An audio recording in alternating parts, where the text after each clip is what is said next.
حتیٰ کہ جب کونے پر پہنچا وہاں جا کر پھر کھڑا ہو گیا جیسے کچھ سوچ رہا ہو، پھر آہستہ قدموں سے واپس آیا، اپنے گھر کی دہلیز پر آ کر بیٹھ گیا، تھکا ہوا تھا، سو گیا۔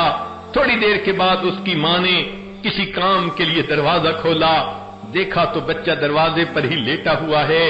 ماں کا غصہ ٹھنڈا نہیں ہوا تھا، پھر وہ کہنے لگی جاتا کیوں نہیں، چلا جا یہاں سے، اگر تو نے میری بات نہیں ماننی تو میں تجھے دیکھنا بھی پسند نہیں کرتی۔ جب ماں نے اسے پھر ڈانٹا، بچے کی آنکھ کھلی، وہ کھڑا ہوا، آنکھوں میں سے پھر آنسو آ گئے، کہنے لگا امی جب آپ نے مجھے دھکا دے دیا تھا میں نے سوچ لیا تھا میں یہاں سے چلا جاتا ہوں، امی میں نے سوچا تھا میں کسی کا نوکر بن جاؤں گا، مجھے کھانا بھی مل جائے گا، مجھے رہنے کی جگہ بھی مل جائے گی۔ اور یہ سوچ کر امی میں گلی کے موڑ تک پہنچ گیا تھا، لیکن وہاں جا کر مجھے خیال آیا مجھے روٹی بھی ملے گی، کھانا بھی ملے گا، ٹھکانہ بھی ملے گا، لیکن امی جو محبت مجھے آپ دیتی ہیں وہ محبت مجھے پوری دنیا میں کہیں نہیں مل سکتی۔ یہ سوچ کے میں واپس آ گیا۔ امی آپ ناراض ہو تو بھی آپ کا بیٹا، معاف کر دے تو بھی آپ کا بیٹا۔ جب بچے نے یہ بات کی ماں کی ممتا جوش میں آئی، اس نے بچے کو سینے سے لگایا، میرے بیٹے اگر تو یہ سمجھتا ہے جو محبت میں تجھے دے سکتی ہوں وہ دنیا میں کوئی اور نہیں دے سکتا، میرا دروازہ کھلا ہے، آ جا گھر میں زندگی گزار لے۔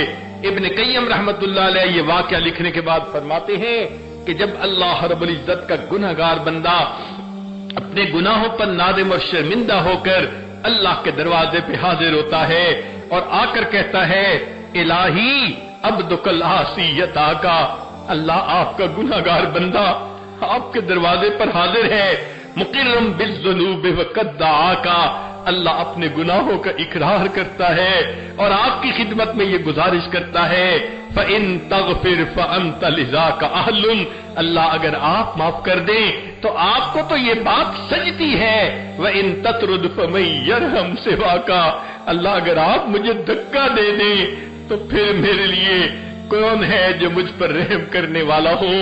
عجیب بات ہے، دنیا کی روٹی کا سوال کرنے والا کسی دروازے سے خالی چلا جائے اس کو کوئی حسرت نہیں، کوئی افسوس نہیں، دوسرے دروازے پہ چلا جائے گا، نہ ملی تیسرے دروازے پہ چلا جائے گا، مگر معاملہ تو انسان کا ہے۔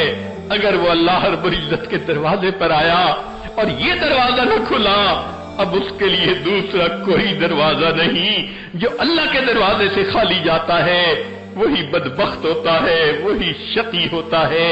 ہم اللہ رب العزت کی رحمت کو سوچیں اور اپنے گناہوں پر نظر ڈال کر آج کی اس محفل میں یہ فیصلہ کریں، اے کریم آج تک ہم اپنے زندگی غفلت میں گزارتے رہے، نمازوں میں سستی ہوتی رہی، پردے میں کوتاہی ہوتی رہی، زبان سے دوسروں کی غیبت ہوتی رہی، بہتان بازی ہوتی رہی۔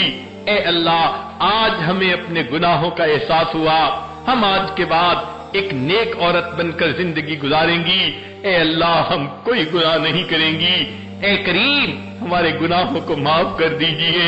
ہم نے تو دنیا میں دیکھا ہے کہ اگر کسی گھر کی عورتیں چل کے کسی دروازے پہ آ جائیں لوگ تو قتل کا مقدمہ بھی معاف کر دیتے ہیں، عورت چل کے آ گئی ہے۔ اگر دنیا دار انسان عورت کے آنے کا اتنا لحاظ کرتا ہے، ذرا عورتیں سوچیں آج وہ اپنے گھروں سے چل کے اللہ کے اس گھر میں آ کر بیٹھ گئی ہیں۔